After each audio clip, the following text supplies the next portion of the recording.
మహాలయ పక్షాలు ఎందుకు వచ్చాయో చెప్తారు ఈ పితృతిథులు. పితృతిథులు రావడానికి కారణంగా ఏమంటారంటే, కర్ణుడు శరీరం విడిచిపెట్టిన తరువాత స్వర్గలోకానికి వెళ్ళాడు. మరి యుద్ధంలో కదా మరణించాడు, స్వర్గానికి వెళ్ళాడు. తీరా స్వర్గానికి వెళ్ళిన తర్వాత ఆయన బంగారం ఉంది, వెండి ఉంది, కిరీటాలు ఉన్నాయి, ముత్యాలు ఉన్నాయి, పగడాలు ఉన్నాయి, వజ్రాలు ఉన్నాయి, అన్నీ ఉన్నాయి, అన్నం నీళ్లు లేవు.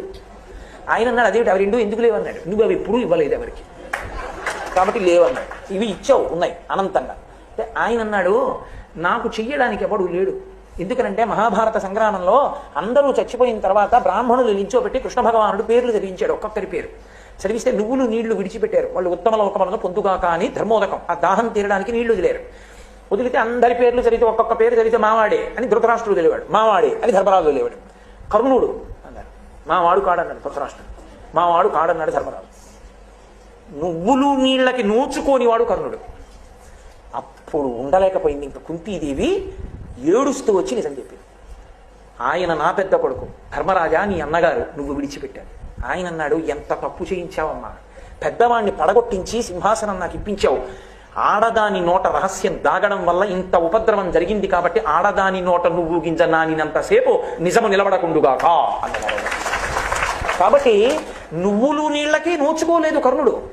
ఆయన అన్నాడు, మహానుభావుడు, నేను కిందకెళ్ళి ఉపకారం చేసుకుని వస్తాను, నాకు కొద్దిగా సమయం ఇమ్మన్నాడు. ఆయన యొక్క దానగుణాన్ని చూసి అనుగ్రహించాడంటారు ధర్మరాజు గారు. అప్పుడు కిందకు వచ్చి ఆయన ఒక 15 రోజుల పాటు ఉండి చలివేంద్రాలు పెట్టి అన్నశాలలు పెట్టి నీళ్ళు ఇచ్చి అన్నం పెట్టి మళ్ళీ వెళ్ళిపోయాడు. వెళ్ళిపోయినప్పుడు యమధర్మరాజు గారు నువ్వు ఇచ్చావు కాబట్టి ఇప్పుడు నీకు ఇస్తున్నానన్నాడు. ఆయన అన్నాడు, చేసుకోకుండా వెళ్ళిపోయిన వాడిని నేనే కాదు చాలా మంది ఉన్నారు ఈ లోకంలో, వాళ్ళందరూ కూడా వెళ్ళిపోయిన తర్వాత బాధపడాలిగా. అందుకని ఒక్క ఉపకారం చేయి. ఏ 15 రోజులు నేను శరీరం విడిచిపెట్టిన తర్వాత కూడా భూమండలం మీదకి వచ్చి ఉపకారం చేసుకున్నానో నాకు నేను, అలా ఈ పితృపక్షం అంతటి కాలంలో ఈ 15 రోజుల్లో ఏ తిథి నాడు ఏ బంధువులు శరీరాన్ని విడిచిపెట్టారో వాళ్ళ పేరు చెప్పి ఆ రోజున కొడుకులు కాని మనవలు కాని మునిమనవలు కాని ఏదైనా ఒక ఉపకారం చేస్తే, ఒక దానం చేస్తే అది వాళ్ళ ఖాతాలో పడేటట్టుగా అనుగ్రహిస్తానన్నాడు. తల్లి కాని తండ్రి కాని పెదనాయన కాని పినతండ్రి కాని తాతగారు కాని ముత్తాతగారు కాని పడిపోయిన తిథి తెలియకపోతే, అలా తెలియనప్పుడు మహళయపక్షం అమావాస్య నాడు పెట్టేసిందంట. అందుకే దానికి మహళయ అమావాస్య అని పేరు. అసలు అమావాస్య నాడు మధ్యాహ్నం 12 గంటలకే పితృదేవతలు వచ్చి గుమ్మం ముందు నిలబడతారు నీళ్ల కోసం.